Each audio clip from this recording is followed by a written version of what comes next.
Hello everyone, welcome to success with Rai academy. 25 जनवरी 2024 के दैनिक जागरण के राष्ट्रीय संस्करण को आज के इस वीडियो में हम डिस्कस करेंगे। तो चलिए वीडियो को स्टार्ट करते हैं। और उससे पहले मैंने आपको हमेशा बोला है कि जब भी आप न्यूज़पेपर पढ़िए आपको नेशनल एडिशन पढ़ना है। कोई भी न्यूज़पेपर पढ़िए, दैनिक जागरण, इंडियन एक्सप्रेस या फिर द हिंदू, सबके आपको नेशनल एडिशन को ही पढ़ना है। राष्ट्रीय जो संस्करण होते हैं उसमें प्रमुख समाचार पत्रों को ही समाहित किया जाता है। राज्यवार जो प्रमुख समाचार होते हैं उन्हें समाहित किया जाता है। क्षेत्रीय समाचार इसमें नहीं होते हैं। तो चलिए आज के न्यूज़पेपर की जो पहली न्यूज़ है हमारी कि इंडिया को लगा है दोहरा झटका। देखिए, जो विपक्षी दलों के द्वारा बनाया गया है संगठन जिसको नाम इंडिया दिया गया है, उसको एक तगड़ा झटका लगा है। तगड़ा दो झटके लगे हैं इसमें। पहला है ममता बनर्जी के द्वारा और दूसरा है भगवत मान के द्वारा। तो पहले बात कर लेते हैं। जो पश्चिम बंगाल में लोकसभा चुनाव की जो 42 सीटें हैं उस पर ममता बनर्जी ने ऐलान कर दिया है कि वो अकेले चुनाव लड़ेंगी। उनका कांग्रेस से कोई लेना देना नहीं है पश्चिम बंगाल में। हाँ, अगर चुनाव जीतते हैं तो वो सहयोगी घटक दल बनी रहेंगी इंडिया का और एक मजबूत विपक्ष बनाएंगे, लेकिन पश्चिम बंगाल में वो 42 सीटों पर अकेले लोकसभा चुनाव लड़ेंगी। और ऐसा ही कुछ भगवत मान ने भी बोला है कि जो 12 सीटें हैं लोकसभा की पश्चिम बंगाल में, उसमें वो अकेले यानी कि 13 सीटें हैं उसमें वो अकेले चुनाव लड़ेंगे। तो यहां पर कांग्रेस को बहुत बड़ा झटका लगा है और कांग्रेस आ गई है बैकफुट पर। देखिए, सीटों के जो बंटवारे पर कांग्रेस के साथ तनातनी चल रही थी उसमें ममता का कड़ा रुख देखने को मिला है। पूर्व जो वर्तमान में प्रशासनिक बैठक के लिए रवाना होने से पहले हावड़ा में जब पत्रकारों ने उनसे पूछा कि बंगाल में कांग्रेस को कितनी सीटें आप दे रही हैं, क्या बात चल रही है उसमें, तो उन्होंने स्पष्ट बोला कि कांग्रेस का पश्चिम बंगाल में लोकसभा चुनाव से हमारा कोई नाता नहीं है, हम अकेले दम पर चुनाव लड़ेंगे और सीटों के बंटवारे की कोई बात अब इस पर नहीं होगी। ममता की यह टिप्पणी कांग्रेस नेता राहुल गांधी के नेतृत्व में भारत जोड़ो न्याय यात्रा के बंगाल में प्रवेश करने से एक दिन पहले आई है। राहुल ने मंगलवार को असम में कहा था कि ममता के साथ उनके संबंध बहुत अच्छे हैं, सीटों के बंटवारे को लेकर बातचीत चल रही है और जल्द ही सीटों का बंटवारा कर लिया जाएगा। लेकिन अब जब फैसला आ चुका है तो जाहिर सी बात है इस जो गठबंधन ये जो बना है इंडिया, उसको कहीं ना कहीं झटका जरूर लगा है। और भी अब इसमें क्षेत्रीय दल जो हैं वो अपने लिए सीटें और बढ़ाने की बात करेंगे। जैसे सपा बसपा को सीट नहीं देना चाहती है और कांग्रेस को भी सीट नहीं देना चाहती है। तो सपा अधिकतर से 80 सीटें हैं टोटल उत्तर प्रदेश में लोकसभा की, उसमें सपा ज्यादा से ज्यादा सीटों पर चुनाव लड़ना चाहती है। चलिए नेक्स्ट न्यूज पर आते हैं। नेक्स्ट न्यूज है, पीएम ने 22 जनवरी को रामकाज किया और 23 को गरीब काज किया है। केंद्रीय गृह मंत्री अमित शाह ने बिहार के जो पूर्व मुख्यमंत्री और विख्यात समाजवादी नेता हैं कर्पूरी ठाकुर के जन्म शताब्दी पर उन्हें देश का सर्वोच्च नागरिक सम्मान भारत रत्न देने की जो केंद्र सरकार की घोषणा की है उसे गरीबी काज बोला है। यानी कि ये जो सरकार है वो किस तरीके से गरीबों के लिए कार्य करती है, गरीबों का सम्मान करती है, इसके बारे में बताया है उन्होंने। दिल्ली के विज्ञान भवन में जो सरकार की ओर से बुधवार को आयोजित कार्यक्रम को संबोधित करते हुए उन्होंने बोला कि श्री राम लला के जो मंदिर में प्राण प्रतिष्ठा समारोह था वो रामकाज था, क्योंकि 22 जनवरी से राम राज्य शुरू हो रहा है। उसी तरीके से 23 जनवरी को जब कर्पूरी ठाकुर को भारत रत्न दिया गया तो वो गरीब काज शुरू हो गया है, यानी उनके सिद्धांतों पर हम आगे बढ़ेंगे। पूर्ववर्ती सरकारों पर कर्पूरी ठाकुर की उपेक्षा करने का आरोप लगाते हुए शाह ने कहा कि इसकी मांग बहुत लंबे समय से चल रही थी कि कर्पूरी ठाकुर को भारत रत्न दिया जाए, लेकिन किसी ने इस पर गंभीरता से विचार नहीं किया। यहां तक कि मांग रखने वाले भी जब सत्ता में आए तो वो इस मांग को भूल गए कि कर्पूरी ठाकुर को भारत रत्न देना चाहिए। एक गरीब चाय वाले का बेटा जब प्रधानमंत्री बना तो जननायक को उचित सम्मान मिलना तय हो गया था। कर्पूरी ठाकुर को भारत रत्न देने के निर्णय को दलितों, गरीबों, आदिवासियों और हाशिए पर के लोगों के हित में काम करने वालों के लिए प्रेरणा बताते हुए उन्होंने इसे एक सम्मान बताया है। नेक्स्ट न्यूज है, ज्ञान व्यापी जो मामला चल रहा है उसमें दोनों पक्षों को सौंपी जाएगी सर्वे की रिपोर्ट। मंदिर और मस्जिद पक्ष की मांग पर वाराणसी के जिला जज ने दिया है आदेश। एएसआई ने 18 दिसंबर को कोर्ट को सौंपी थी लिफाफा बंद सील बंद रिपोर्ट। देखिए, ज्ञान व्यापी मामला क्या है, इसको लेकर एक सेपरेट वीडियो बनाया गया है, वो आप चैनल पर जाकर देख सकते हैं।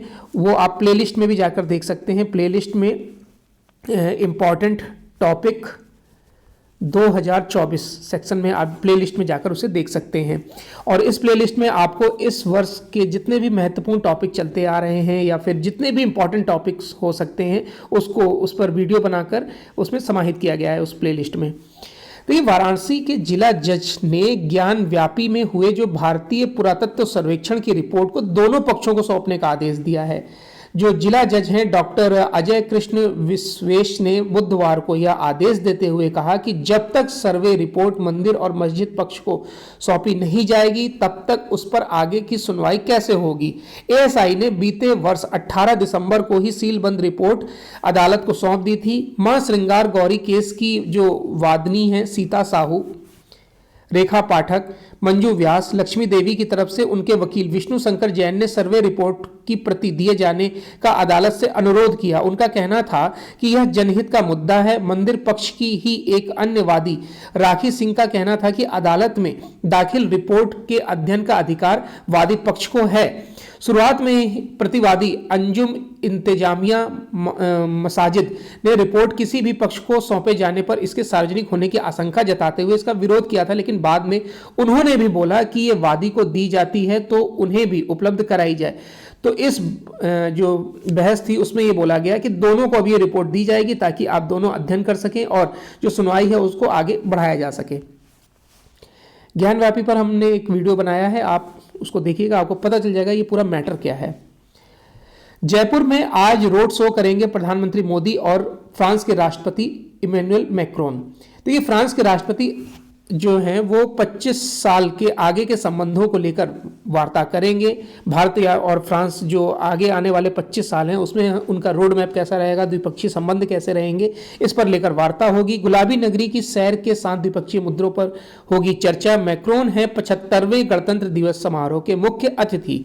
पहले जो बाइडेन को मुख्य अतिथि बनाया जाना था, लेकिन उन्होंने चुनावी जो व्यस्तता है उसका हवाला देते हुए आने से मना कर दिया था।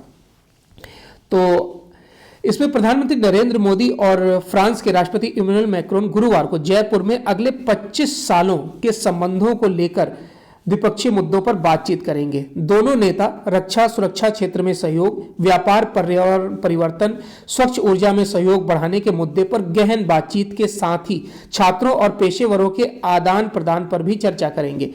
मैक्रोन 25 जनवरी को अपने 2 दिवसीय दौरे की शुरुआत गुलाबी नगरी जयपुर से करेंगे। वहां आमेर का किला, हवा महल और जंतर मंतर की सैर करने के साथ ही प्रधानमंत्री नरेंद्र मोदी के साथ एक भव्य रोड शो भी करेंगे। मैक्रोन 26 जनवरी को भारत के 75वें गणतंत्र दिवस समारोह के मुख्य अतिथि भी होंगे। इसमें जो प्रधानमंत्री नरेंद्र मोदी के साथ वो भारत और फ्रांस के सभी पहलुओं पर, द्विपक्षीय संबंधों और भू राजनीतिक परिस्थितियों पर भी बातचीत करेंगे। ऐसा समझा जाता है कि इस रक्षा सौदे की कीमतों, यानी जो वर्तमान में कई तकनीक चल रही हैं, रक्षा सौदे की बात चल रही है, उसमें जो तकनीक पहलुओं का भी महत्वपूर्ण प्रगति होने की संभावना जताई जा रही है। फ्रांसीसी पक्षकार के अनुसार राष्ट्रपति मैक्रोन का यह महत्वाकांक्षी दौरा फ्रांस और भारत के 25 साल पुरानी रणनीति और आगे के आने वाले 25 सालों की जो रणनीति है उसको पुख्ता करेगा। फ्रांस के राष्ट्रपति मैक्रोन भारत के साथ रक्षा सौदे को अंतिम रूप देंगे। भारत की फ्रांस से 26 राफेल एम मरीन वर्जन युद्ध विमान और 3 स्कॉर्पियन जो पनडुब्बी है उसको खरीदने की बात चल रही है। चलिए नेक्स्ट न्यूज पर आते हैं। देश में पर्यटन के शिखर पर होगी राम नगरी।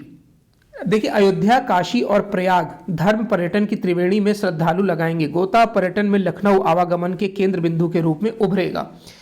और आपको पता ही होगा कि अब जब मंदिर शुरू हो गया है, मंदिर की प्राण प्रतिष्ठा हो गई है और आम लोगों के लिए इसे ओपन कर दिया गया है, तो वहाँ रोजाना 5 लाख लोगों की भीड़ पहुँच रही है। और अभी तक दर्शन के लिए सीमित समय था, उस समय को भी बढ़ा दिया गया है ताकि जो भीड़ है वो छटती रहे, लेकिन तब भी बड़ी तादाद में लोग वहाँ पर पहुँच रहे हैं। जब अयोध्या की सीमा को सील कर दिया गया था तो भी जो श्रद्धालु हैं वो बाराबंकी होते हुए या फिर ग्रामीण क्षेत्रों से पहुँचते हुए मंदिर पहुँच रहे हैं। तो जो मोक्ष दाता पवित्र सतापुरियों में सुमार 7 पुरियों में जो सुमार है, अयोध्या सज संवर कर तैयार है। आराध्य रामलला की नव्य दिव्य मंदिर में प्राण प्रतिष्ठा हो चुकी है। 2 दिन में ही अयोध्या में श्रद्धालुओं का मानो जन जो समुद्र है वो उमड़ गया है। उत्तर प्रदेश में पर्यटन की अकूत संपदा बिखरी हुई है, जैसे कि बौद्ध व जैन परिपथ के अलावा राम मार्ग है, साहित्यिक व सांस्कृतिक स्थल हैं, और मतलब कई ऐसी चीज़ें हैं जो जैसे कि कुंभ का मेला लगता है, और प्रयागराज है, काशी है। तो ये सब ऐसे क्षेत्र हैं जहाँ पर असीम मात्रा में पर्यटन उपलब्ध है। काशी में बाबा विश्वनाथ का जो कॉरिडोर बनने के बाद श्रद्धालुओं की संख्या सितंबर 2023 तक 32 करोड़ हो गई थी। तो जो कॉरिडोर यानी जो काशी मंदिर है उसका जो आसपास के मकान थे उनको तोड़कर एक विशाल कॉरिडोर बनाया गया, जिससे आवागमन व्यवस्थित हो सके। तो उसके बाद से अचानक से वहाँ पर 32 करोड़ श्रद्धालुओं ने दर्शन किए हैं। तो ये एक ऐसा आंकड़ा है जो अब उत्तर प्रदेश के पर्यावरण उद्योग के लिए बहुत ही दुरुस्त माना जा रहा है। अब अयोध्या में पर्यटकों के सारे रिकॉर्ड ध्वस्त होने तय हैं। इसकी तैयारी 1 साल से चल रही थी। पिछले वर्ष दिसंबर में Indian association of tour operators, देखिए यहां दिया गया है, Indian association of tour operators यानी IATO का लखनऊ में सम्मेलन हुआ था। अधिकांश ने अयोध्या और काशी जाने में ही रुचि दिखाई थी। यह सम्मेलन 24 साल बाद हो सका था। इसके अलावा G20 के समय भी अयोध्या का आकर्षण सिर चढ़कर बोल रहा था। अयोध्या धाम में श्री राम मंदिर बनने के बाद स्टॉक रिसर्च फर्म जेफरीज ने भी दावा किया है कि वेटिकन सिटी और मक्का के बाद जो ये मंदिर बना है इसमें उससे भी ज़्यादा भीड़ होने का अनुमान लगाया जा रहा है। चलिए नेक्स्ट न्यूज पर आते हैं। मैरी कॉम ने लिया संन्यास। 41 वर्षीय मुक्केबाज बोली कि अंतर्राष्ट्रीय मुक्केबाजी संघ की आयु सीमा के कारण वो बाध्य हैं। देखिए इनकी कुछ उपलब्धियां यहाँ दी गई हैं, कुछ ही दी गई हैं क्योंकि इन्होंने बहुत कुछ हासिल किया है इस एज में। 5 बार की एशियाई चैंपियन रही हैं, 6 बार की विश्व विजेता रही हैं और पहली महिला रही हैं भारत की तरफ से। 2014 में एशियाई खेलों में स्वर्ण जीतने वाली पहली भारतीय महिला मुक्केबाज भी रही हैं वो, और 2012 में लंदन ओलंपिक में उन्होंने जीता था कांस्य पदक। लेकिन जो विश्व बॉक्सिंग का जो अंतर्राष्ट्रीय संगठन है उसमें उम्र सीमा ही 40 है और अब ये 41 की हो गई हैं, तो जाहिर सी बात है अब इन्हें ना चाहते हुए भी निर्णय लेना पड़ेगा संन्यास का। अगर उम्र सीमा 45 होती अंतर्राष्ट्रीय स्तर की तो ये जरूर खेल सकती थी। तो उन्होंने बोला है कि मेरी भूख समाप्त नहीं हुई है, परंतु ये दुर्भाग्यपूर्ण है कि आयु सीमा के कारण मैं इस प्रतियोगिता में अब नहीं खेल पाऊंगी। नेक्स्ट न्यूज पर आते हैं। अभेग सुरक्षा घेरे में होगा गणतंत्र दिवस समारोह। देखिए दिल्ली पुलिस ने रक्षा मंत्रालय, अर्धसैनिक बलों, केंद्रीय एजेंसियों के साथ मिलकर सुरक्षा के पुख्ता इंतजाम किए हैं। गणतंत्र दिवस समारोह के लिए 14,000 जवान की तैनाती की गई है। नई दिल्ली जिले में 8,000 जवान तैनात किए गए हैं। इसके अलावा बड़ी संख्या में अर्धसैनिक बलों की भी तैनाती रहेगी। पूरे जिले में दिल्ली पुलिस की quick reaction team, special cell, स्वाट दस्ता और स्नाइपर्स की तैनाती रहेगी। सुरक्षा में तैनात जो पुलिसकर्मी हैं वो केंद्रीय सुरक्षा एजेंसियों के साथ समन्वय बनाकर सूचनाओं का आदान प्रदान करते रहेंगे ताकि किसी तरह की समस्या आने पर उन्हें तुरंत कार्रवाई करने का मौका मिल सके। और इसमें ये बताया गया है कि 25 जनवरी रात 10 बजे दिल्ली की जो सीमा है वो सील कर दी जाएगी। इसमें बनाए जाएंगे मिसिंग बूथ। अगर कोई व्यक्ति अपने परिवार से या बच्चे अगर बिछड़ जाते हैं तो खो जाते हैं तो उनके लिए मिसिंग बूथ होगा, वहां पर जाकर वो संपर्क करके उन्हें प्राप्त कर सकते हैं। कार की चाबियों के लिए भी अलग बूथ बनाया गया है। पार्किंग के लिए अलग से व्यवस्था की गई है। तो इस बार जो व्यवस्था है काफ़ी दुरुस्त देखने को मिलेगी। परेड देखने वालों के लिए 26 जनवरी को सुबह 4 बजे से ही चलेगी मेट्रो। 4 से 6 बजे तक जो मेट्रो चलेगी उसमें उन लोगों को जो मुफ्त यात्रा मिलेगी जिनके पास ई निमंत्रण कार्ड या ई टिकट होगा, उनके लिए यात्रा होगी निःशुल्क। ई टिकट पर सीट नंबर के आधार पर निकासी के लिए 2 मेट्रो स्टेशन भी निर्धारित किए गए हैं और 6 बजे के बाद मेट्रो अपने पूर्वत नियम के अनुसार चलने लगेगी। DMRC ने बताया है कि जिन लोगों के पास गणतंत्र दिवस समारोह में भाग लेने के लिए ई निमंत्रण कार्ड या ई टिकट होंगे उन्हें कर्तव्य पथ तक पहुंचने के लिए कूपन जारी किए जाएंगे। यात्रियों को मेट्रो स्टेशन पर निर्धारित काउंटर पर ई निमंत्रण कार्ड या ई टिकट और सरकार की ओर से मान्यता प्राप्त फोटो पहचान पत्र प्रस्तुत करना होगा। यह यात्रा कूपन केंद्रीय सचिवालय और उद्योग भवन मेट्रो स्टेशन से बाहर निकलने और वापसी यात्रा करने के लिए मान्य होगी, यानी मुफ्त यात्रा करने के लिए मान्य होगी। नेक्स्ट न्यूज पर आते हैं। दिल्ली पुलिस का महिला दस्ता पहली बार बनेगा परेड का हिस्सा। देखिए, दिल्ली पुलिस का जो महिला दस्ता है वो 75 वर्षों में पहली बार हिस्सा लेगा परेड में। 2019 और 21 बैच की महिला सिपाही दस्ते को भी इसमें शामिल किया गया है। महिला परेड दस्ते की कमान 2019 बैच की AGMUT कैडर की जो महिला IPS अधिकारी हैं श्वेता सुगाथन, जो वर्तमान में उत्तरी जिले की अतिरिक्त उपायुक्त हैं, उनके हाथों में सौंपी गई है। पुलिस आयुक्त संजय अरोड़ा और सशस्त्र पुलिस बल के विशेष आयुक्त पुलिस रॉबिन हिबू की निगरानी में प्रशिक्षण और सभी महिला जो सिपाही हैं वो परेड में हिस्सा लेंगी। नेक्स्ट न्यूज़ पर आते हैं। कानून में संशोधन को सरकार कैसे कर सकती है अस्वीकार, सुप्रीम कोर्ट। यह मामला है AMU का, अलीगढ़ मुस्लिम विश्वविद्यालय का। केंद्र की ओर से 1981 में AMU एक्ट में संशोधन को अस्वीकार करने पर की गई है टिप्पणी। शीर्ष अदालत ने कहा संसद सर्वोच्च है, चाहे तो कानून बदल सकती है। देखिए, सुप्रीम कोर्ट ने बुधवार को अलीगढ़ मुस्लिम विश्वविद्यालय का अल्पसंख्यक दर्जा बहाल करने के AMU एक्ट 1980 में किए गए संशोधन को केंद्र सरकार द्वारा अस्वीकार करने पर सवाल उठाया। अब ये पूरा मामला समझते हैं। अलीगढ़ मुस्लिम जो यूनिवर्सिटी है तो वो हालांकि नाम से मुस्लिमों की है, लेकिन ऐसा है नहीं, वहाँ कोई भी पढ़ सकता है। लेकिन जब MA में एडमिशन लिया जाता है, यानी कि पोस्ट ग्रेजुएशन करना होता है, तो वहाँ पर 50% का आरक्षण मुस्लिम समुदाय के लिए आरक्षित है। 50% सीटें मुस्लिम पक्ष के लिए आरक्षित हैं। उस पर ही कोर्ट किया गया है, उस पर ही याचिका दायर की गई थी कि जब 1980 में एक कानून पारित किया गया, इसमें बताया गया कि जिनको भी यूनिवर्सिटी का दर्जा चाहिए उन्हें आरक्षण या फिर जो अल्पसंख्यक या फिर किसी विशेष समुदाय के यूनिवर्सिटी होंगे उन्हें यूनिवर्सिटी का दर्जा नहीं दिया जाएगा। तो अगर आपको यूनिवर्सिटी का दर्जा चाहिए तो अपने समुदाय विशेष को छोड़ना होगा, यानी कि वो मान्यता उसकी खत्म करनी होगी। ऐसा कुछ हुआ। 1980 में अलीगढ़ मुस्लिम ने इस पर सिग्नेचर किए कि हमें यूनिवर्सिटी का दर्जा दीजिए, हम सिर्फ मुस्लिम समुदाय के लिए यूनिवर्सिटी नहीं है। और उसके बाद 1981 में इसमें भारत सरकार ने एक संशोधन भी पक्ष किया था, लेकिन उसको अस्वीकार कर दिया गया था कि AMU को यूनिवर्सिटी का दर्जा तो मिले, लेकिन वो मुस्लिम समुदाय के लिए ना रहे, सबके लिए रहे। ये जो आरक्षण है उसको हटा दिया जाए। तो इसी पर चर्चा चल रही है कि जब उस समय संशोधन आया था तो आपने क्यों अस्वीकार किया था। अब जब इसके दर्जे की बात हो रही है तो अब आपको इस पर आपत्ति है।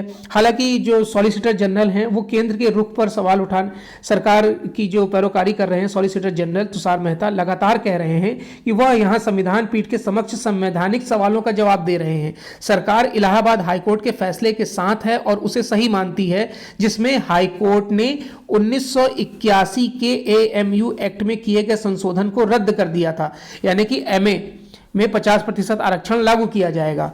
मेहता ने कहा कि एक विधि अधिकारी होने के नाते उन्हें जो दृष्टिकोण सही लगा वो उन्होंने प्रकट किया है, वो कहना उनका अधिकार है। उन्होंने कोर्ट के समक्ष आपातकाल के दौरान किए गए कानूनी संशोधनों का हवाला भी दिया और कहा कि क्या विधि अधिकारी होने के चलते उन्हें उन संशोधनों को स्वीकार करना चाहिए। जस्टिस चंद्रचूड़ ने उनकी दलीलें काटते हुए कहा कि इसीलिए संविधान में 44वां संशोधन हुआ था, जो आपातकाल के दौरान हुआ था, उसे सुधारा गया है। चलिए नेक्स्ट न्यूज पर आते हैं कि स्थानीय और मातृभाषा में पढ़ाने वाले शिक्षक भी तैयार करें विश्वविद्यालय।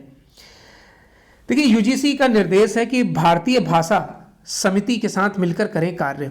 विश्वविद्यालय सहित पूरे देश भर में उच्च शिक्षण संस्थानों में जिस तरीके से स्थानीय भाषा और मातृभाषा में कोर्सेज शुरू किए जा रहे हैं, तो अब UGC ये बोल रहा है कि सभी संस्थानों से जुड़ी जरूरतों को पूरा किया जाए, तैयारी जल्द से जल्द की जाए। और अब ये निर्देश दिया है कि वैसे ही शिक्षक यानी कि स्थानीय भाषा में भी शिक्षक तैयार किए जाएं। अगर विषय वस्तु तैयार की जा रही है तो शिक्षक भी तैयार किए जाने चाहिए। UGC ने इस दौरान भारतीय भाषा समिति यानी कि BBS के साथ मिलकर शुरू किए गए संयुक्त प्रशिक्षण कार्यक्रम की जानकारी भी साझा की है।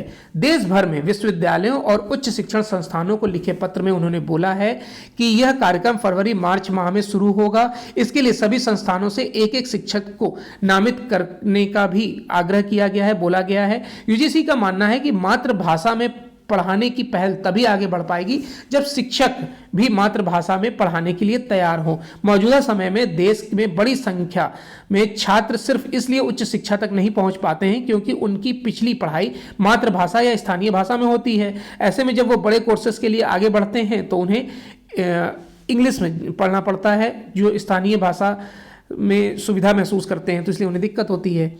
हालांकि ये दिक्कत अब यूजीसी दूर करने जा रहा है। नेक्स्ट न्यूज़ है कि लोकतंत्र, प्रौद्योगिकी और परंपरा पर टिका है भारत का भविष्य। जयशंकर का ये स्टेटमेंट है, पिछले 10 वर्षों में किए गए कार्यों से तय होगा 25 सालों का भविष्य। देखिए, भारत का जो भविष्य है, मिरांडा हाउस कॉलेज में छात्रों के संवाद में शामिल हुए विदेश मंत्री ने यह स्टेटमेंट दिया कि जो भारत का भविष्य है वो लोकतंत्र, प्रौद्योगिकी और परंपरा, इन तीनों स्तंभों पर निर्भर है। पिछले 10 वर्षों से आगे आने वाले 25 वर्षों का कार्य दिखने लगा है। ये अमृत वर्ष की तरफ बढ़ रहे हैं। हम अमृतकाल चाहते हैं। भारत 2047 तक एक विकसित राष्ट्र बनना चाहता है। उन्होंने बोला कि जिस तरीके से चंद्रयान 3 मिशन की सफलता, भारत की दक्षता और जिस पैमाने पर कोविड-19 टीकों का निर्माण किया गया, ये बताता है कि पिछले दशक में भारत ने विभिन्न क्षेत्रों में जबरदस्त प्रगति की है। यानी 10 वर्षों में भारत ने अभूतपूर्व प्रगति की है। वैश्विक क्षेत्र में एक मजबूत स्थिति हासिल की है। डिजिटलीकरण हो, शिक्षा पर कार्य हो, लैंगिक समानता हो या फिर कौशल विकास हो, स्टार्टअप संस्कृति और नागरिकों के बीच कल्याणकारी योजनाओं की पहुंच हो, बिचवाली होते थे उनको हटाने का कार्य हो। इस तरीके से जो 25 साल का जो भविष्य है वो तय कर दिया गया है मात्र इन 10 सालों में। उन्होंने कहा कि एक लोकतंत्र के रूप में भारत ने न केवल अपने मूल्यों को कायम रखने का काम किया है बल्कि समाज के सभी वर्गों को इसका लाभ भी पहुंचाया है। उन्होंने कहा कि लोकतंत्र को दिए गए रूप में ही नहीं बल्कि हर एक व्यक्ति, हर एक पिछले तबके तक उनको लाभ पहुंचाया जा रहा है और देश का विकास किया जा रहा है। नेक्स्ट न्यूज़ है, यूएनजीए अध्यक्ष बोले सुरक्षा परिषद में सुधार नितांत जरूरी है। भारत दौरे पर 5 दिवसीय दौरे पर आए हुए हैं संयुक्त राष्ट्र महासभा के अध्यक्ष डेनिस फ्रांसिस। उन्होंने कहा है कि फिजूल नहीं है तीसरे विश्व युद्ध की आशंका, यानी कि तीसरा विश्व युद्ध हो सकता है। संयुक्त राष्ट्र महासभा के जो अध्यक्ष हैं डेनिस फ्रांसिस, वो 5 दिवसीय भारत यात्रा पर आए हैं और उन्होंने बोला है कि जो संयुक्त राष्ट्र का मौजूदा स्वरूप है वो विश्व की बदलती जरूरतों के मुताबिक नहीं है और इसमें सुधार आवश्यक है। संयुक्त राष्ट्र सुरक्षा परिषद यानी कि यूएनएससी पिछले कुछ वर्षों में वैश्विक शांति और सुरक्षा को मजबूत करने के फैसले लेने में असमर्थ रही है। जाहिर सी बात है, अगर यूएनएससी की स्थिति मजबूत होती तो ना तो रूस यूक्रेन युद्ध होता, ना हमास और इजराइल युद्ध होता, ना चीन ताइवान को परेशान कर पाता। इन सभी वजहों से लग रहा है कि यूएनएससी सिर्फ एक नाम की संस्था रह गई है। जब भारत की तरफ से यूएनएससी में सुधार की मांग लगातार हो रही है तो फ्रांसीसी ने भी बोला है कि संयुक्त राष्ट्र सुरक्षा परिषद की मौजूदा संरचना दुनिया की समकालीन भू राजनीतिक वास्तविकताओं को नहीं दर्शाती है। उन्होंने यूएनएससी में सुधार की जो पुरजोर वकालत की है और कहा कि सुरक्षा परिषद दूसरे विश्व युद्ध के बाद के हालात की स्थिति को दर्शाती है, लेकिन अब यह स्थिति नहीं है। इसको लोकतांत्रिक बनाने की सख्त जरूरत है। उन्होंने कहा कि संयुक्त राष्ट्र सुरक्षा परिषद में सुधार की बात से कोई भी सदस्य इनकार नहीं कर सकता है। इनका काम धाम इनके स्थायी सदस्यों के बीच राजनीतिक विभेद की वजह से बिखर जाता है। नेक्स्ट न्यूज़ है कि ऑनलाइन गेम खेलने वालों से सरकार ने कहा है कि स्मार्ट खेलें, सुरक्षित रहें। हाल ही में गेमिंग ऐप्स के माध्यम से धोखाधड़ी की घटनाएं बढ़ने के मद्देनजर जो गृह मंत्रालय है उन्होंने ऑनलाइन गेमिंग खेलते समय सावधानी बरतने की चेतावनी जारी की है। गृह मंत्रालय ने साइबर विभाग के अधीन संचालित भारतीय साइबर क्राइम समन्वय केंद्र ने अलर्ट जारी करते हुए कहा कि स्मार्ट खेलें और सुरक्षित रहें। नेक्स्ट न्यूज़ है, अब देश में मल्टी ड्रग थेरेपी से किया जाएगा कुष्ठ रोग का इलाज। स्वास्थ्य मंत्रालय ने 3 दवा वाली नई व्यवस्था शुरू की है। इसका उद्देश्य है कि जो 2027 तक इसे फैलने से पूरी तरीके से रोका जा सके। केंद्रीय स्वास्थ्य मंत्रालय ने कुष्ठ रोग के लिए एक नई उपचार व्यवस्था लागू करने का निर्णय किया है, जिसका उद्देश्य 2027 तक कुष्ठ रोग के फैलने पर अंकुश लगाना है। स्वास्थ्य मंत्रालय के पास पासी बैसिलरी यानी कि पीबी मामलों के लिए 6 महीने के लिए 2 दवाओं के स्थान पर 3 दवाओं वाली व्यवस्था शुरू करने का निर्णय लिया है। WHO के अनुशंसित उपचार वाली 3 दवाओं में डेप्सोन, और रिफेम्पिसिन और क्लोफाजमिन शामिल है। इसे मल्टी ड्रग थेरेपी या MDT कहा जाता है। नेक्स्ट न्यूज है, फ्रांस, भारत और UAE ने किया संयुक्त युद्धाभ्यास जिसका नाम है डेजर्ट नाइट। ये जो युद्धाभ्यास है वो अरब सागर पर किया गया है। अरब सागर की जो अशांति फैल रही है, जो उन सुरक्षा की चुनौतियों को देखते हुए ये संयुक्त अभ्यास किया गया है और ये मंगलवार को आयोजित किया गया था। भारतीय वायुसेना की ओर से सुखोई 30, MKI, MiG-29 जगुआर लड़ाकू विमानों के अलावा भी C-130J ने परिवहन विमान ने इसमें अपना हिस्सा लिया। फ्रांस की ओर से राफेल लड़ाकू विमान, मल्टी रोल परिवहन विमान और UAE की ओर से F-16 विमान जो उसे अमेरिका से मिला हुआ है इसमें शामिल हुए थे। यह अभ्यास भारतीय FIR यानी कि उड़ान सूचना क्षेत्र में हुआ था। भारतीय वायुसेना के विमानों ने देश के कई सैन्य अड्डों से उड़ान भरी थी। इसमें जो अरब सागर में लगातार जो आप कह सकते हैं कि हैती या फिर यूनान की तरफ से या ईरान की तरफ से जो हमले बताए जा रहे हैं और अमेरिका को भी इसमें टारगेट किया जा रहा था, युद्धपोत को, या फिर भारत का भी एक मालवाहक विमान इसमें अरब सागर में टारगेट किया गया था, लाल सागर में। तो इन सब को लेकर ये विशाल अरब सागर के क्षेत्र में ये जो युद्धाभ्यास है डेजर्ट नाइट वो किया जा रहा है। याद रखिएगा, डेजर्ट नाइट भारत, फ्रांस और UAE की वायुसेनाओं के बीच एक संयुक्त अभ्यास है। IIM निदेशक की नियुक्ति की अधिसूचना को कोर्ट ने रखा है बरकरार। भारतीय प्रबंधन संस्थान के निदेशक के रूप में नियुक्ति संबंधी केंद्र की हालिया अधिसूचना को दिल्ली हाईकोर्ट ने बरकरार रखा है। निदेशक की नियुक्ति के लिए अतिरिक्त योग्यता और उच्च योग्यता की शर्तों के खिलाफ दायर जनहित याचिका को खारिज करते हुए कार्यवाहक जो मुख्य न्यायाधीश हैं मनमोहन और न्यायमूर्ति मनप्रीत प्रीतम सिंह अरोड़ा की पीठ ने कहा कि उच्च योग्यता की शर्त में संशोधन करके सरकार केवल यह सुनिश्चित कर रही है कि IIM में निदेशक पद के लिए सर्वोत्तम प्रतिभा पर विचार किया जाए। नेक्स्ट न्यूज है कि दिल्ली, पंजाब व हरियाणा देश में पानी की कमी के सबसे बड़े हॉटस्पॉट हैं। देखिए, जलवायु परिवर्तन से भूजल संसाधनों को लेकर लगातार बढ़ रही अनिश्चितता, एक अध्ययन में स्वच्छ पानी की आपूर्ति के लिए स्थायी निदान की जरूरत है। 70 से 80% भूजल का उपयोग देश भर में कृषि कार्यों के लिए होता है, सिर्फ पंजाब और हरियाणा में ही 90% होता है।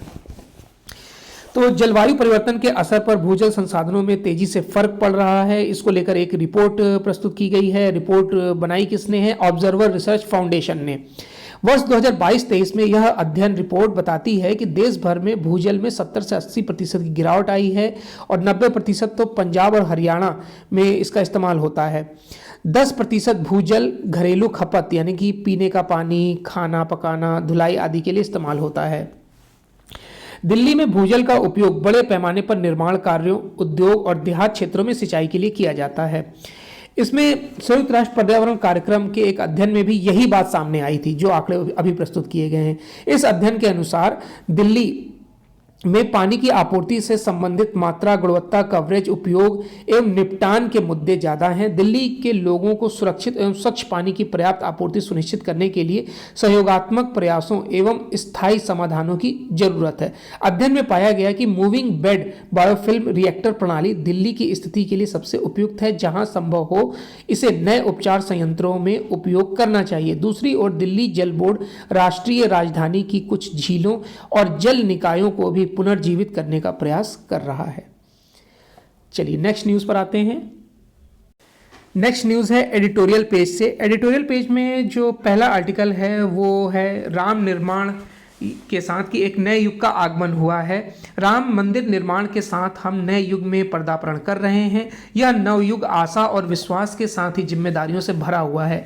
यानी कि राम मंदिर निर्माण पर है आर्टिकल और इसे लिखा है राजनाथ सिंह ने, जो वर्तमान में भारत के रक्षा मंत्री हैं। अयोध्या धाम में श्री राम लल्ला के नूतन विग्रह में प्राण प्रतिष्ठा के साथ भारत एक नए सांस्कृतिक युग में प्रवेश कर चुका है। यह प्राण प्रतिष्ठा भारतीय संस्कृति की सनातन यात्रा में एक अत्यंत महत्वपूर्ण एवं सुखद पड़ाव है। समय बदला। 2014 में भगवान श्री राम जी की कृपा और भारतीय जनता के समर्थन से जो नई सरकार आई प्रधानमंत्री नरेंद्र मोदी की, उन्होंने एक संकल्प लिया। इतना बड़ा अनुष्ठान तभी संपन्न हो सका जब अनुष्ठान के कारक पर प्रभु की कृपा हो। जैसा कि गोस्वामी तुलसीदास जी ने लिखा है, जा पर कृपा राम की होई, ता पर कृपा करे सब कोई। राम कथा में उल्लेख है कि प्रभु राम जब अयोध्या लौटे तो राम राज्य का आरंभ हुआ है। अब चूंकि राम अयोध्या आ चुके हैं तो आने वाला समय है जो वो विशेषकर जो 25 साल आने वाले आगे के 25 साल हैं, जिसे प्रधानमंत्री मोदी ने अमृत काल कहा है, वह निश्चय ही राम राज्य होगा। यह रामराज्य उन्हीं आदर्शों से, उन्हीं विचारों से प्रभावित होगा जो राम राज्य की मूल अवधारणा है। वह राम राज्य जो महात्मा गांधी का राम राज्य था, वही राम राज्य जो बाबा साहब भीमराव अंबेडकर का राम राज्य था। क्योंकि भगवान श्री राम मर्यादा पुरुषोत्तम थे, तो राम राज्य की पहली शर्त होगी कि मर्यादाओं का सम्मान करना और नियम कानूनों का अनुपालन करना। देखिए, राम राज्य के 3 महत्वपूर्ण पहलू हैं। राजनाथ सिंह बता रहे हैं कि 3 महत्वपूर्ण पहलू हैं जो हमारे अमृत काल की रूपरेखा तय करेंगे। राम राज्य में अभाव नहीं हो सकता है, अर्थात अर्थव्यवस्था कमजोर नहीं हो सकती है। पहला तो यही है। समृद्धि राम राज्य का अभिन्न अंग है। 2047 तक विकसित भारत बनाना राम राज्य का प्रमुख संकल्प है। अब दूसरी बात, ज्ञान आधारित समाज के निर्माण से संबंधित है। राम राज्य में अज्ञान नहीं हो सकता है। भारतीयों का पढ़ा लिखा एवं स्वस्थ होना जरूरी है। हमें शिक्षा, स्वास्थ्य, कौशल और विकास एवं अनुसंधान पर केंद्रित होकर भारतीय जनता को विश्व का सबसे सशक्त और समृद्ध मानव संसाधन बनाना है, ताकि 2047 तक हम ज्ञान आधारित समाज का निर्माण कर सकें। अब तीसरे पहलू की बात करते हैं। रक्षा व्यवस्था से जुड़ा हुआ है ये तीसरा पहलू कि भगवान श्री राम श्रेष्ठतम धनुधर थे, अजेय थे, उनकी सेना अपराजेय है। तो राम राज्य में हमें भी अपनी सैन्य शक्ति को, अपनी रक्षा क्षमता को बढ़ाकर दुनिया की सबसे सक्षम सैन्य शक्ति के रूप में आगे लाना है। देश के रक्षा मंत्री के तौर पर मैं यह बता सकता हूं कि मोदी जी के नेतृत्व में हम इसके लिए निरंतर प्रयास करते हैं। हमने न सिर्फ सेनाओं में आवश्यक सुधार किए हैं, बल्कि यह भी सुनिश्चित किया है कि रक्षा उद्योग एवं अनुसंधान में लगातार वृद्धि हो रही है, ताकि एक सशक्त और आत्मनिर्भर भारत का निर्माण हो सके। तो इस आर्टिकल में एक तरीके से रामराज्य युग का आरंभ होगा और 2047 तक भारत विश्व का सबसे प्रभावशाली राष्ट्र बनेगा, ऐसा इन्होंने बताया है राजनाथ सिंह ने। दूसरा आर्टिकल है सामाजिक न्याय के शिल्पकार का सम्मान, और यह आर्टिकल लिखा है जदयू के महासचिव एवं पूर्व सांसद केसी त्यागी ने। सामाजिक न्याय की राजनीति करने वाले यह समझें कि कर्पूरी ठाकुर अपने समय से आगे की राजनीति कर रहे थे। इसमें बताया गया है कि किस तरीके से कर्पूरी ठाकुर ने अपना संपूर्ण जीवन गरीब तबके के लिए, पिछड़े तबकों के लिए लगा दिया। तो इस आर्टिकल में बताया गया कि संपूर्ण देश के लिए बेहद गर्व का क्षण है कि भारत सरकार ने बिहार के प्रसिद्ध स्वतंत्रता सेनानी एवं समाजवादी नेता जननायक कर्पूरी ठाकुर को देश का सर्वोच्च नागरिक सम्मान भारत रत्न दिए जाने की घोषणा की है। यह सर्वोच्च नागरिक सम्मान पाने वाले वह बिहार के 5वें व्यक्ति होंगे। देखिए, इससे पहले यहाँ नाम दिए गए हैं, उनसे पहले दिया गया है ये प्रथम राष्ट्रपति डॉक्टर राजेंद्र प्रसाद को, लोकनायक जयप्रकाश नारायण को, उसके बाद विधान चंद्र राय को, बिस्मिल्लाह खां को, अब कर्पूरी ठाकुर को यह पुरस्कार दिया गया है। उनको देश की सियासत में सामाजिक न्याय की अलख जगाने वाले नेता के रूप में याद किया जाता है। अपने कार्यकाल में उन्होंने बिहार में मैट्रिक तक की पढ़ाई मुफ्त, राज्य के सभी विभागों में हिंदी में काम करने को अनिवार्य बना दिया था, उर्दू को राज्य की भाषा का दर्जा दिया था, गरीब, पिछड़े और अति पिछड़ों के हक में उन्होंने कई ऐसे कार्य किए थे जिससे कि बिहार आगे बढ़ सके, समाज आगे बढ़ सके, देश आगे बढ़ सके। आज कर्पूरी ठाकुर की जो संघर्षमय सामाजिक एवं राजनीतिक जीवन यात्रा को जानने एवं समझने की आवश्यकता है। यह उस व्यक्ति की राजनीतिक सादगी है जिसने अपना संपूर्ण जीवन समाज के वंचित वर्गों एवं दलितों के सामाजिक एवं राजनीतिक उत्थान के लिए समर्पित कर दिया। वर्ष 1967 में जब वो बिहार के शिक्षा मंत्री के साथ साथ उप मुख्यमंत्री थे, तब उन्होंने स्कूली छात्रों के लिए अंग्रेजी भाषा की अनिवार्यता को समाप्त किया। शिक्षा को और अधिक सुलभ बनाते हुए उन्होंने कमजोर आर्थिक पृष्ठभूमि वाले बच्चों के लिए शुल्क मुक्त करने का काम किया। इससे बिहार में विवाद हुआ और उनकी खूब आलोचना की गई, लेकिन सबसे वंचित वर्गों के लिए शिक्षा के दरवाजे हमेशा के लिए खुल गए। इस नीति से उत्तीर्ण होने वाले अभ्यर्थियों को कर्पूरी डिवीजन के रूप में मजाक भी बनाया गया था। कर्पूरी ठाकुर जो हैं वो बाईकास्ट यानी कि जात से वो उनकी जाति जो थी वो नाई थी, यानी कि वो नाई जाति से संबंध रखते थे, लेकिन उन्होंने कभी भी इसको कमजोरी के तौर पर नहीं देखा और एक ताकतवर राजनेता के तौर पर वो उभरे अपने समाज के लिए। देश की वर्तमान राजनीति को देखें तो आज पिछड़ी जातियों के नेताओं की पकड़ अति पिछड़ी जातियों में कम होती जा रही है, जिससे सामाजिक न्याय के समर्थक दल कमजोर हुए हैं। ओबीसी का एक बड़ा धड़ा अपने सामाजिक राजनीतिक अधिकारों के प्रति जागरूक हुआ है, लेकिन अति पिछड़ी जातियां जैसे गरड़िया, जोगी, धीवर, नाई, कुम्हार, लोहार और निषाद आदि असंख्य जातियों के पास अभी भी अपनी विशिष्ट आकांक्षाओं को व्यक्त करने के लिए अपना स्वयं का मंच नहीं है। सामाजिक संरचना में सबसे अधिक वंचित इन जातियों को आत्मसम्मान के प्रति जागरूक कर राष्ट्रीय राजनीति में उनके कद को बढ़ाना कर्पूरी ठाकुर का सपना था। ऐसे में उन्हें भारत रत्न मिलना उनके सपनों को साकार करने के लिए प्रेरित करना है। हालांकि कर्पूरी ठाकुर को जब भारत रत्न मिला है तो किसी भी विपक्षी दल ने भी इस पर आपत्ति नहीं जताई है। नेक्स्ट न्यूज़ है बिजनेस पेज से। बिजनेस पेज में पहली न्यूज़ है कि बिजली क्षेत्र में गेम चेंजर होगी सूर्योदय योजना। परसों ही इस पर मैंने वीडियो बनाया था कि सूर्योदय योजना क्या है, इसका लाभ किस किस को मिलने वाला है, इसके दूरगामी परिणाम क्या होंगे। उस वीडियो को आप जरूर देखिएगा, चैनल पर आपको 2 ही दिन पहले इसको अपलोड किया गया है और ये वाकई में बहुत दूरगामी योजना है जो गेम चेंजर साबित होगी। 73,300 मेगावाट स्थापित क्षमता है सोलर पैनल से बिजली बनाने की। 11,080 मेगावाट बिजली बनाने की क्षमता है छत पर सोलर पैनल के जरिए। योजना में 1 करोड़ घरों की छतों पर सोलर पैनल लगाने का लक्ष्य रखा गया है। अभी तक फिसड्डी साबित हुई छत पर सोलर पैनल लगाने की मौजूदा योजना। देखिए, प्रधानमंत्री सूर्योदय योजना को सफल बनाने के लिए केंद्र सरकार पूरी तरीके से बड़ा अभियान छेड़ने जा रही है। यह अभियान कुछ इस तरह से होगा जैसे पूर्व में हर घर में बिजली कनेक्शन को लेकर सौभाग्य योजना चालू की गई थी। इतनी बड़ी वजह है कि जो इसको अब लागू करने की कि जो बिजली का बिल है उसको कम किया जाए गरीबों के लिए। इसमें बताया जा रहा है कि 2014 में आवासीय घरों की छत पर सोलर पैनल लगाकर बिजली बनाने की जो योजना लॉन्च की गई थी वह बहुत सफल नहीं रही। इस योजना के तहत 2022 तक देश में 40,000 मेगावाट बिजली बनाने का लक्ष्य रखा गया था, लेकिन सरकार के ही आंकड़े बताते हैं कि दिसंबर 2023 तक सिर्फ 11,000 मेगावाट से कुछ ज़्यादा बिजली बनाने की क्षमता लगाई गई है। इस गति को भांपते हुए निर्धारित वर्ष को बढ़ाकर 2026 कर दिया गया है। 22 जनवरी को प्रधानमंत्री मोदी ने सूर्योदय योजना का ऐलान किया और अब इस योजना को धार दी जाएगी। नेक्स्ट न्यूज़ है पेट्रोल पर 11 और डीजल पर 6 रुपए का लाभ कमा रही हैं कंपनियां। पेट्रोल और डीजल की जो घरेलू कीमतों में कमी आने की पूरी संभावना है। चुनावी वर्ष भी है, आपको पता होगा। इसकी बड़ी वजह यह है कि एक तरफ जहां अंतर्राष्ट्रीय बाजार में क्रूड की कीमत लगातार $80 प्रति बैरल से नीचे बनी हुई है, वहीं देश की सबसे बड़ी सरकारी तेल कंपनी इंडियन ऑयल कॉरपोरेशन ने वर्ष 2023-24 के पहले 9 महीनों में अभी तक का रिकॉर्ड मुनाफा कमाया है। देश की पेट्रोलियम मार्केटिंग कंपनियों को पेट्रोल पर 11 रुपए और डीजल पर 6 रुपए प्रति लीटर का मुनाफा हो रहा है। 7 अप्रैल 2022 के बाद से सरकारी तेल कंपनियों ने पेट्रोल और डीजल की कीमतों में कोई बदलाव नहीं किया है। नेक्स्ट न्यूज़ है बजट में सामाजिक योजनाओं पर रहेगा फोकस। देखिए, आगामी जो वित्त वर्ष 2024-25 के सामाजिक सरोकार पर सरकार अधिक खर्च करने जा रही है। आयुष्मान भारत, प्रधानमंत्री आवास योजना, पेयजल जैसी अन्य सामाजिक सेवाओं से जुड़े मदों में सरकार चालू वित्त वर्ष की तुलना में 5% अधिक राशि पर आवंटन कर सकती है। चालू वित्त वर्ष 2023-24 में बजट में सरकार ने सामाजिक सेवाओं से जुड़े मुद्दों में 22.4 लाख करोड़ रुपए का आवंटन किया था। इस वर्ष यानी जो 1 फरवरी को बजट पेश होने वाला है वो आंतरिक बजट होगा। जिस वर्ष चुनाव होते हैं उस वर्ष आंतरिक बजट पेश किया जाता है।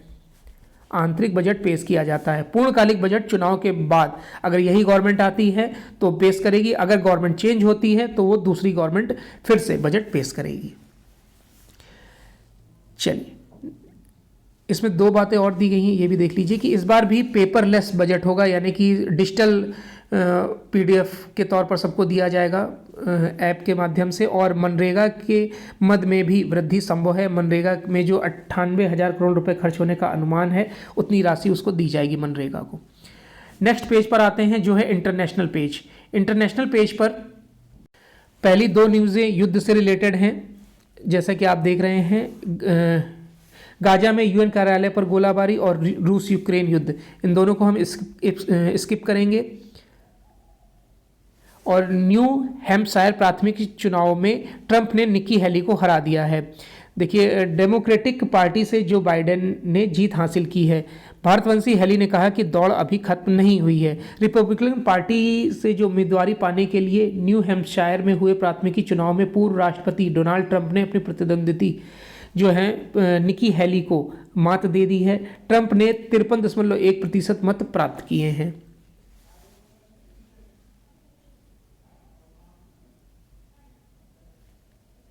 बंदूकों के निर्यात पर सख्त प्रतिबंध लगाएगा अमेरिका।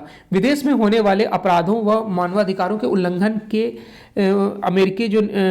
में अमेरिकी निर्मित बंदूकों का प्रयोग करने के चलते चलन में बाइडेन जो प्रशासन है चिंता में है, और उन्होंने बोला है कि वैश्विक स्तर पर हिंसा की घटनाओं पर अंकुश लगाने के लिए अमेरिका अर्ध स्वचालित हथियारों के निर्यात पर प्रतिबंध लगाने की योजना बना रहा है। यह जानकारी बुधवार को मीडिया रिपोर्ट में दी गई है। चीन ने नौरू के साथ स्थापित किया राजनयिक संबंध।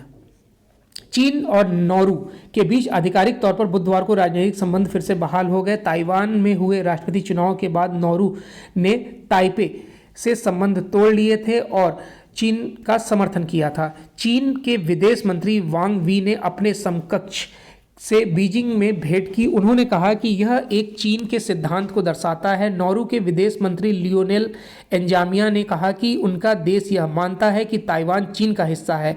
हम चीन नौरू के बीच होने वाले सहयोग को लेकर आशान्वित हैं। उत्तर कोरिया ने कई क्रूज मिसाइलों का किया परीक्षण। उत्तर कोरिया तो परीक्षण हर तीसरे चौथे दिन आपको इनके परीक्षण की न्यूज़ मिल जाती है।